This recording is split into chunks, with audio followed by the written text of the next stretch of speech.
Florida State and Clemson joining the Big 12 Conference changes this league forever. This is Locked On Big 12.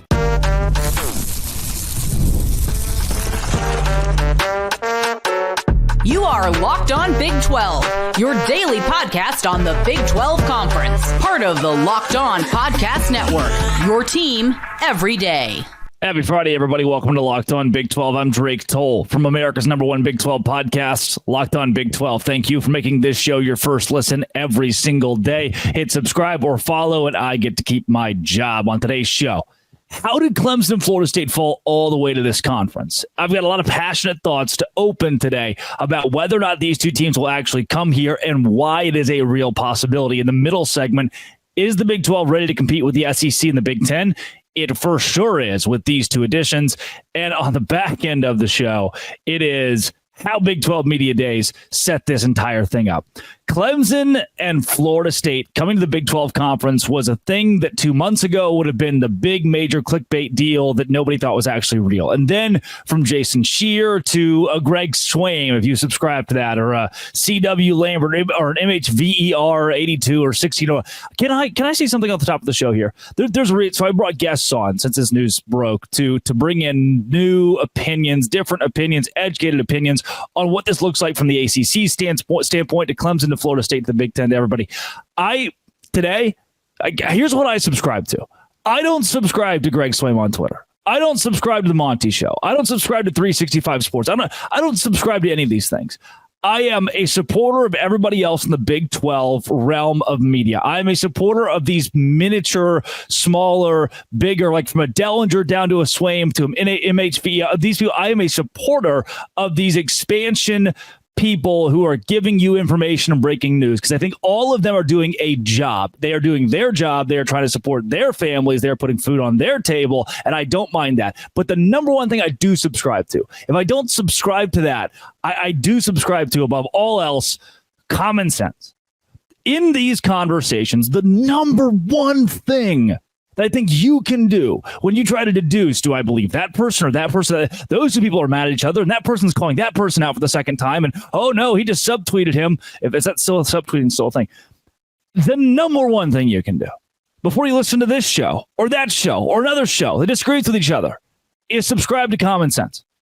And the nugget of common sense that keeps the title of this show, Florida State and Clemson possibly going, the reason the possibility is still there of them going to the Big 12, and the common sense is still tied to that, is because they will go where the money is. They will go where the money goes. They will go where they can make the most revenue. And the Big 12 Conference is going to be the only league that could pony up and say, hey, we just walked into a whole bag. We've got a lot more in tow. And guess what? Unlike the SEC and the Big 10, that have programs that are bigger than you get to walk in the door day one and be our marquee schools. You get to walk in the door day one, and guess what? If we're making more through private equity, if the conference is making more because we sold off the name of the league, if the conference is making more through this fast channels deal, you will see more money from that.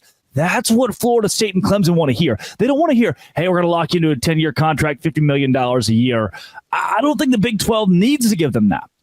If the Big 12 says, hey, look, through 2030, through 2031, when we really start gearing up for a different TV deal, you can be in our league and we will give you more than other men. We will scale this. Here's what the ACC tried to do, and it was way too late.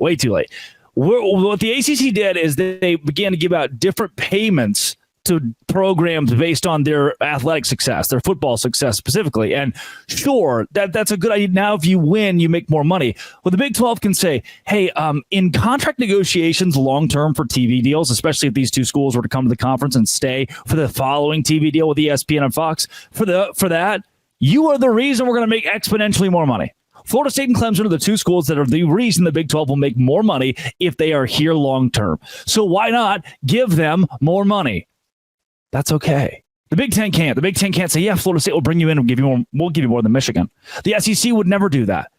The SEC very well is off the table in this conversation, done with expansion for reasons like that, expecting that Florida State would want some sort of special treatment because they're some sort of big dog. The Big 12, there's not an ego there. Hey, bud, we know that you two schools would be far and away the biggest brands in this conference when you walked in day one and bring a whole lot more revenue to this league, as well as private equity and fast channels and every other avenue that Brett Yormark is looking. Why not bring them in and say, here's a little extra dough? And then when Utah's like, hey, why aren't we getting... Shut up. No. Cincinnati, hey, wait, what about us? We're a valued member of the Big 12. No, it's okay. It's okay. And I don't think the Big 12 is an ego big enough to balk on an opportunity like that. Private equity, we're talking about $2 billion. Billions of dollars this conference can make in private equity. Will it be voted in? I don't know. God, I hope so. Change the name to the All-State 12. I don't care. It's X, right? We call it Twitter. We'll call it the Big 12 still. It's $2 billion worth. If it tickles your biscuits, cool. Fast channels. Let me read this tweet. I was like, what are even fast channels? Apparently it's like free TV, but through ad rev. Digital Content Next says fast platforms had bigger TV share than many premium streamers once again in June. What is driving their success? These fast channels that you don't subscribe to, you just go and you watch ads. That's what the Big 12 wants to dive into. And it's making more money than streaming. Brett Yormark is smart, man, and he's making money. And when he does that, Florida State and Clemson can smell it, and they'll be right there behind it. Coming up, is the Big 12 ready to compete with the SEC and the Big 10? For sure. This is Locked On Big 12, part of the Locked On Podcast Network, your team every day.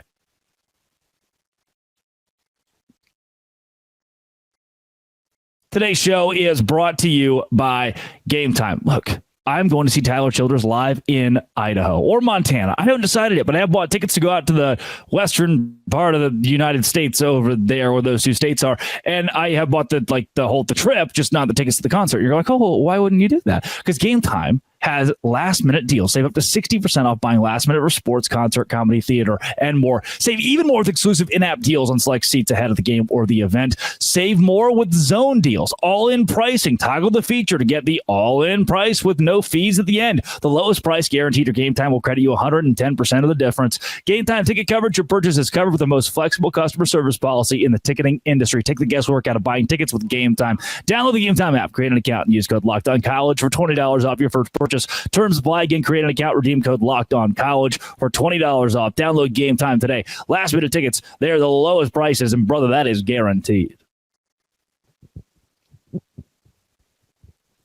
The Big 12 is very ready to be on par with the SEC and the Big 10, especially if Florida State and Clemson are added. And maybe the biggest question that I was asking 6 months ago, when the first person was like, hey, wait a second. Now that Florida State's suing the ACC, could they possibly come to the Big 12? And everybody looks at that guy, laughs, and says, no, that's stupid. That's silly. They have the intent to go to the Big 10 or the SEC, and the Big 12 can pick up a Louisville, a Pitt, somebody in Miami that's not them. Here's what I need you to know. Here's what, when you go to the water cooler and that guy goes, well, it's the SEC and the Big 10. They're not going to let the Florida States and Clemsons of the world fall through the cracks. They are. The reason the Big 12 is in this conversation is because of its commissioner. Brett Yormark, in the last 2 years, has done whatever it takes to put the Big 12 at the forefront of college athletics. And the Big 12 is not there yet, but it's getting there. And when, again, if you subscribe to common sense, when the money makes sense for Florida State and Clemson to come to the Big 12, this move is made. At that point, the Big 12 is in the same boat with the SEC and the Big 10, and those two conferences can no longer leave this league behind. There's no longer those two at the top are going to make a decision on their own and then move forward without the Big 12, and sorry if the Big 12 smell you later. At this point in time, I cannot tell you that a Big 10 or SEC offer is worse than a Big 12 offer. What I can tell you is that from all of the reporting that we have gotten this week from everybody that exists, the SEC is not currently interested in Florida State and Clemson. And Greg Sankey has given you that rhetoric for over a year now, that the SEC is in a fine spot with Texas and Oklahoma. They're not actively searching out anyone else. And I ask you, what would Florida State and Clemson bring to the SEC aside from maybe the fourth and fifth biggest brands? And even then, I've told you this a million times, give me 30 seconds. Lend me your ear for 30 seconds. When Clemson sucks, they don't really make money. Less revenue in football than Bowling Green 15 years ago because Clemson wasn't very good at football. They had some weird bad years in like the upper aughts, and they didn't make money. When Dabo Swinney's gone, are they going to make money? Are they going to be Miami? Because Miami was really good. And then 20 years later, you look up and you go, I don't know if I love Miami. The fan base stinks. The football team's not good. And Miami, what do they actually bring you? Clemson could very well be that in 10 years' time. The SEC knows that. The SEC doesn't want to add Miami. And 20 years ago, that's the equivalent of adding today's Clemson. Miami was the cream of the crop, the bee's knees. But was it sustainable? No. Is it sustainable for Clemson? No. Does the SEC already have South Carolina? Yes. Those two schools, one, Clemson, namely, the SEC doesn't really want. Florida State, they're just kind of like the thorn in the side.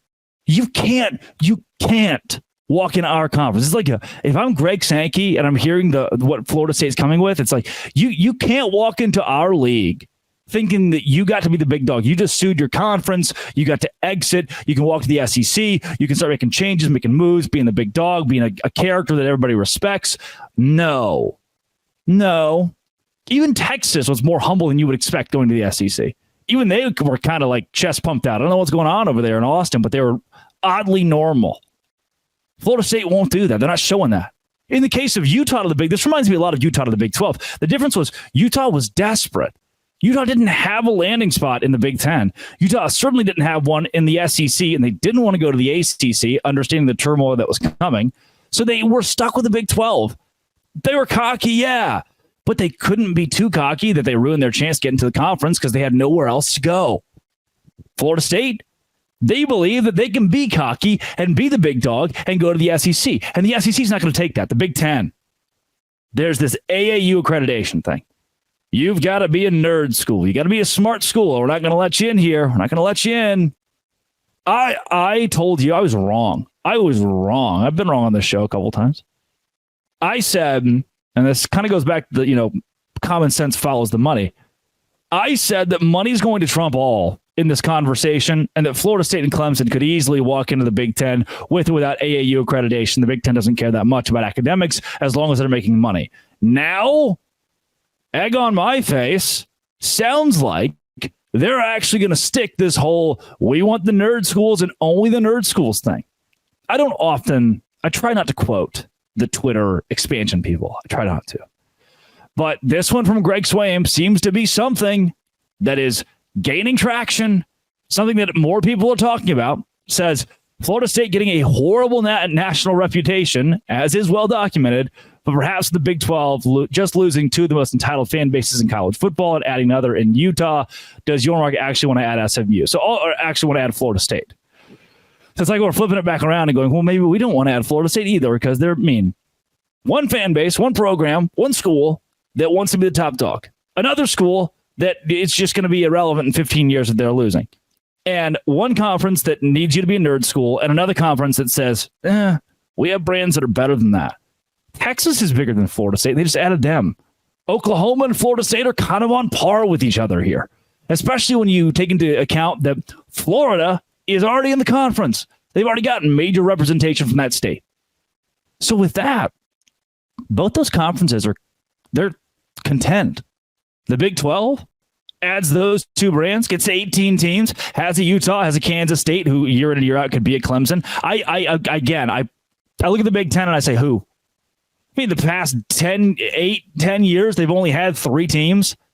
Michigan, Ohio State, Penn State. The Michigan sucked for a good portion of that. Yeah. Like, oh, well, Wisconsin, sure. But what is Wisconsin if not Kansas State? Oh, but Iowa, yeah, sure. But what is Iowa if not Utah? Oh, but no, it's about three teams. And now you got Oregon and Washington to contend with. What's Washington going to be? USC has stunk. They went 7-5 last year with a Heisman winning quarterback. UCLA has stunk. Their head coach left to be the offensive coordinator somewhere else. Their head coach went to be the offensive coordinator. Not good. You go to the Big 12 and you say, you can be on par with that. You add Florida State and Clemson, you can be on par with that. Especially if those two teams win. Common sense says with private equity and fast channels and all the other ways that Brett Yormark's making money here, It could just be enough. It could just be enough. On Locked On Big 12, part of the Locked On Podcast Network, your team every day.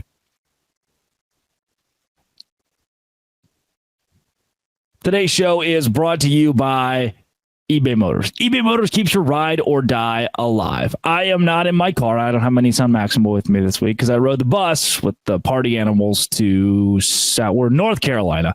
And the bus is making a weird noise. And I was like, hey, that sounds like a valve. And so they can go, if the bus driver wants to, get superchargers, roof racks, exhaust kits, LED headlights, and more. Whether you're into speed, power, or style, or valves, eBay Motors has you covered. 122 million parts for your number one ride or die. You'll always find exactly what you're looking for. eBay Guaranteed Fit. Your part is guaranteed to fit your ride every time or your money back. With eBay Motors, you're burning rubber, not cash. With all the parts you need at the prices you want, it's easy to make your car the MVP and bring home huge wins. Keep your ride or die alive at ebaymotors.com. Eligible items only. eBay Guaranteed Fit only available to U.S. customers. That is ebaymotors.com. Millions of parts for your MVP. I feel like when Brett Yormark wants to say the Big 12 is going shopping, the Big 12 is going to make a move, the Big 12 wants to add teams, I feel like historically, Dre, correct me if I'm wrong, he's just kind of come out and said that. And when he was asked about realignment, he said, quote, I hadn't really thought about how big is too big for a conference. I often get asked about expansion and what's next. I'm really focused on the current composition of our conference. We've expanded a lot. My wife told me the other day, when you took the job, you had 10 schools. You have 16 now. That's in a very short period of time, less than 24 months. And quote, that was over on 247sports.com reporting. I feel like that's a pretty tame comment by Brett Yormark standards in the realignment space. Yeah, I don't think Brett Yormark was going to give you anything substantial during his comments in Las Vegas this week, and I didn't expect him to. I was on a radio show, 960 ESPN in Salt Lake City the day before, and the question was posed, what will Brett Yormark say? And I didn't expect too much, and we didn't get anything crazy when he got on stage and did the big spiel where he's the head coach of the conference and says, we're a top 3 league in America, and everybody, yeah, or, it was like, Brett kind of got up there and said what he needed to say, and he didn't ruffle really any feathers or do anything too outlandish. But I'll remind you, last summer when the Big 12 was in early talks with Colorado, or right on the top of it, Big 12 Media Days was around that time, and nobody could have told you substantial evidence at that point that Colorado would join the conference, then Utah, Arizona State would follow as well. So I don't know we can exactly derive the Big 12's next move. Their latest moves, we've gotten all the ins and outs. What is their next move? Brett Yormark didn't give it away, but he did say when he got questioned, when they do at media days where the guy gets on the podium and he walks the stage and, I'm the commissioner. And then he does the thing where he gets off the stage and reporters hold cameras in their faces. And that's usually the point where the interrogation gets a little bit more fun. The guy feels a little bit more like, ooh, I can say something cool because I'm in this little niche of reporters. And what Yormark said there was, I want to be the number one conference. I will not stop till we're the number one conference in the country. And if that means that you're going to sell the naming rights to the league or put yourself in the best position when it comes to paying student athletes and revenue sharing, that's all great and good. But if you don't expand, these 16 teams cannot be the number one conference in the country. Maybe I'm reading too far between the lines, but these 16 cannot be number one over the SEC. You're going to have to add something else that's flashy, and Yormark has to know that. Yeah, I think that's a little bit of coach speak from the commissioner, because we all know the Big 12 is solidly behind the Big 10 and SEC. There are no moves that can be made, even if the ACC were to disband, which I've said at length I do not anticipate. I think there's a completely viable path forward for the ACC to continue to exist. I've said the same thing, Spencer. What are you talking about? Yeah, I bet. So I did, see a comment he made about, we've positioned ourselves solidly as the number 3 conference in America. From a stability standpoint, that is true. But if you're on the ACC side of things, without FSU and Clemson, the leagues at the very least are comparable. The Big 12 might have a slight edge, but overall, when I look at the Big 12 and the ACC, I say they are on, at the very least, similar footing. They're in the same tier. Like if you were to divide the Big 10 into 3 tiers of teams, and at the top of tier 2, you were to put USC, and at the bottom of tier 2, you were to put, UCLA, for instance, you'd put them in the same tier. You just wouldn't have them right next to each other. Yep. That's kind of how I view the Big 12 and the ACC. Not necessarily with that size of a gap, but looking at where these leagues stand football-wise going forward, assuming FSU and Clemson are going to get out of the league, which I think you and I both anticipate happening, then At the very least, I look at those two conferences and say, there's no reason they can't both exist because one is basically as good as the other. And that doesn't even allow for the possibility of programs elevating themselves to strengthen the conference.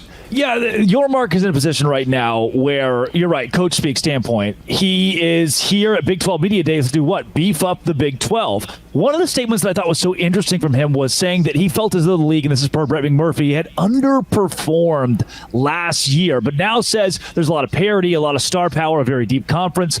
Does he think the league is deep enough to make it number one? Does he actually believe that, or is it truly coach speak? And Spencer, to go into what I think we've almost missed the boat. The expansion part is so important, but maybe what your Mark's really harping on, what he did over the course of the early in the week in media days, was talk about selling the name of the conference and still looking for the corporate sponsor that's going to take over. And can we get patches on the officials that are All-State or something? How can we make more money to close that gap? If we know that even by adding in a dream, impossible, insane scenario, Florida State and Clemson, you still aren't the SEC. You still aren't the Big Ten. What can you do from a more micro revenue standpoint to shorten that? I think maybe it's putting patches on your officials. Maybe it's making it the All-State 12. That's $10 million extra dollars per school per year. Great, bring it on. That's the All-State 12. I mean, I get it. I get it. Also, Florida State and Clemson aren't suing to leave the ACC to go to the Big 12. They're going Big 10 or SEC. Unless you're listening to Greg Swim, who is a reputable reporter, has a lot of Twitter followers. Oh gosh, I don't even know if I want to dive into that. So we shall not. But right, I think the naming rights thing is kind of a necessary step, almost to stay afloat, even if I don't like it. At the end of the day, does it have a material impact? Yes, in a positive way. Like the perception of, it's going to be the All-State 12. Oh, man, that would feel so weird and wrong. Yeah, but if your alternative is that or not being able to be as relevant financially as you possibly can be, because, frankly, you could be staring at a deficit compared to ACC schools. If they get a fat settlement from Florida State and Clemson to leave the league, that could be a couple $100 million each. Well, I don't think they're using that to add more schools to the conference, at least not in the short term. I think they're going to use that to fund their athletic departments. So you have to look at revenue if you're the Big 12 and say, anywhere we can get it, you go for it. You do, and that's why people are going to scoff at the All-State 12. And sure, to me, it is. We're going to call it the Big 12. We still call. Was it you? I think you and I may have had this conversation. It's still Twitter. I still call it's still Twitter. We still call it Twitter. I jokingly refer to it as X, formerly known as Twitter, but in my daily life, it's Twitter. I tweeted. I went to twitter.com. We're still going to use that. And Brett Yormark is going to say the All-State 12 in official statements. And that's what it'll look like when the emails come through from all the media people on that side. And guess what? I don't care. You don't care. And if it's that money that keeps the conference afloat in a world where a lot of people believe the SEC and the Big Ten have enough power to steer college football in the direction where they want it, and that's not shocking. They control a whole lot of this thing. Most of it has to play catch up somehow and do it. Sell the conference name. Nobody's going to care. If it means extra money for the schools, just do whatever. Put the patches on the event. Make it like sponsor the halftime shows. I don't give a rip. If it makes me still host Locked On Big 12 in 2 years, good. I don't want to have to host Locked On College Football 2. What are we going to do, Spencer, when the Big 12 goes under? There's only one Locked On College Football. Locked On All-State 12? Yes. I guess. I can do that. I feel like I'm obliged to let you go right now because we're recording and it's kind of late where you are and your face looks like a damn cherry tomato at the moment. My ring light went out. My ring light went out and I am using a very dark yellowish tinted light, and now I'm fired up about Brett Yormark saying nothing. Now I'm fired up about nothing. What else? You know what? I get fired up about Seinfeld, and that's a show about nothing. So I think that's as perfect a way as any to end the segment. It's well written. It's damn Thank you. I try. I thought you were talking about my line, not the show itself, but I'll accept a compliment that you didn't extend. Anyway, Drake Toll, Locked On Big 12. Drake, thanks as always. Spencer, I love you. Thank you. I appreciate that.